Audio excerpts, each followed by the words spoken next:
A flood of doubt tonight from residents at an EPA public hearing in Hastings as they question the safety of an injection well permit. 24-hour News 8's Sarah Hurwitz was at that meeting, and she's in studio control with their concerns and the EPA's response. Sarah? Well, Brian, the EPA will likely permit Arbor operating a Traverse City-based company to inject brine, which is salt water, into the ground in Berry County. That permit is not sitting well with people who live in the area who fear that their water may be not safe. I can guarantee that I want clean water, but you can't guarantee me that, so I don't want this. Standing room only tonight as the crowd fired questions at EPA representatives. Does an EPA inspector come out to the site to verify the information being sent forth? We inspect about 75 to 100 wells per year, and we use a targeting approach. The EPA says it chooses which wells to inspect each year, meaning that it's not necessarily guaranteed to inspect the well in Berry County that's in question.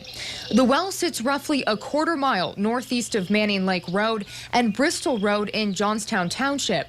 Arbor Operating says it was originally drilled in 2012 as an oil-producing well, but now it would like to inject brine into it and use it as a disposal well.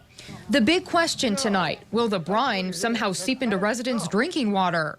This is bad stuff. You're going to allow the pump into the ground below our water. The brine that is injected is not going to be radioactive. The entirety of the system that we're speaking about this evening, the entirety of the review and the permit conditions is specifically directed toward eliminating exposure.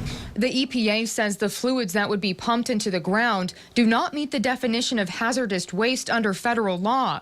Now tonight, Arbor Operating released a statement saying in part, Arbor's request is to dispose of naturally occurring brine water produced with oil from our existing producing oil wells in Berry County. The permit request is clear in limiting the disposal of brine from only our producing wells with a limit of 400 barrels a day. At this time, we are hauling the brine water produced to a commercial injection well. And the EPA says it could take at a minimum 6 months to review all public comments before a final decision is made on this. It will accept public comments all the way up until April 21st. And if approved, residents can appeal that decision. In studio control tonight, Sarah Hurwitz, 24-hour News 8. And Sarah, at the beginning of the report, you said the EPA, were they leaning toward granting this permit? Yeah, that's correct. It's actually already in a process where they have approved it up until a certain point, but they have not made a final approval on this permit at this point, Brian. Sarah Hurwitz reporting live. Thank you, Sarah. An injection well is different from fracking. According to the EPA's website, injection wells have no flowback. The goal is to push the substance down and never see it again. Fracking is the opposite. It's the process of drilling down into the earth and injecting a high-pressure water mixture at shale rock, which allows oil and gas to flow back out of the well.